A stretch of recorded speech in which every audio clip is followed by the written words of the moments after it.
Bonjour maman.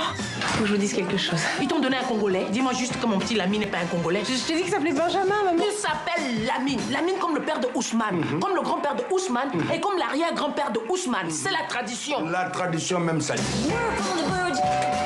Bonjour. C'est quoi ça? C'est Benjamin, maman. Ah, Ousmane. On ne peut pas s'appeler Lamine. J'aurais dû faire une blanquette. Nous, on s'occupe des enfants, de leur trouver... Voilà, nous on s'occupe des enfants. Pascal, ce matin, c'était la conférence de presse annonçant les nommés de la 4e édition des Sotigui. Donc vous y étiez. Oui, alors vous savez, chaque pays, enfin beaucoup de pays, ont une académie de cinéma avec des professionnels qui se remettent des prix les uns les autres. Vous connaissez les Césars en France, les Oscars aux États-Unis, les Magritte en Belgique. Eh bien, voici les Sotigui de l'Afrique. Alors, ils sont consacrés exclusivement aux acteurs et aux actrices qui viennent du continent africain, bien sûr, mais aussi les afrodescendants des Antilles et aussi les Africains de la diaspora dans le monde entier. Alors, la 4e édition a lieu le 30 novembre à Ouagadougou, au Burkina Faso. Et nous étions ce matin à la conférence de presse pour connaître la liste des heureux élus. En plein cœur de Paris, au siège de l'UNESCO, le cinéma africain est à l'honneur.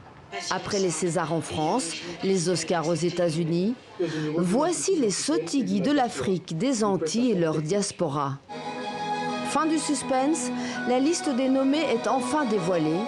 Un moment d'émotion que connaît bien cette actrice franco-camerounaise qui a déjà reçu un Sotigui. C'est partie de mon propos lors de la dernière édition. Très important pour moi, actrice, originaire d'Afrique, vivant ici et travaillant en Occident, que l'Afrique reconnaisse, c'est-à-dire qu'ils me regardent, ils sont fiers de mon travail.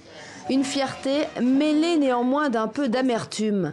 Marie-Philomène en a assez de jouer toujours la maman des banlieues. Lamine comme le père de Ousmane, comme le grand-père de Ousmane et comme l'arrière-grand-père de Ousmane. C'est la tradition. La tradition même ça. Mais c'est surtout cette image de maman africaine-là qui parle pas comme je parle français, c'est-à-dire qu'il y a moyen n'a pas se connaît, qui parle petit français, petit nègre.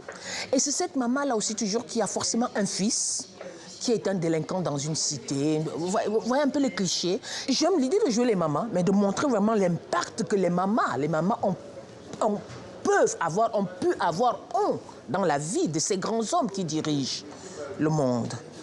Ces grands Africains, ces grands afrodescendants.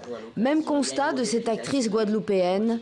30 ans de carrière en France, jamais un seul prix et toujours des rôles de sous-fifre. Vous avez vu beaucoup, vous, d'acteurs africains honorés, à part Omar aussi, d'acteurs noirs honorés, vous en avez vu beaucoup dans le cinéma français.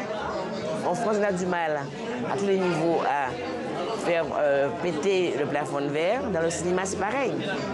Au cinéma, bon, si je ne me suis pas encore retrouvée ni entrepreneuse, ou je ne sais pas, j'aurais pu être directrice d'une société, ou juge, ou avocat.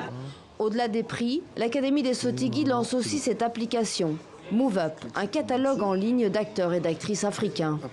Nous sommes en train de travailler à signer des partenariats avec des maisons de casting pour que Move Up soit une priorité quand on veut lancer un casting et que la maison de production puisse aller à l'encontre de l'acteur, découvrir des facettes, l'acteur dans toute sa dimension et le caster, voir dans quelle mesure l'acteur-là, qui est en Namibie, qui est en Afrique du Sud, qui est au Kenya, puisse se rejoindre par exemple aux États-Unis pour jouer dans des productions hollywoodiennes.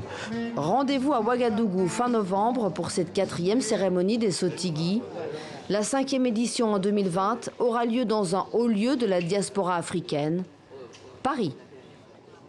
Merci Pascal pour cette chronique culture.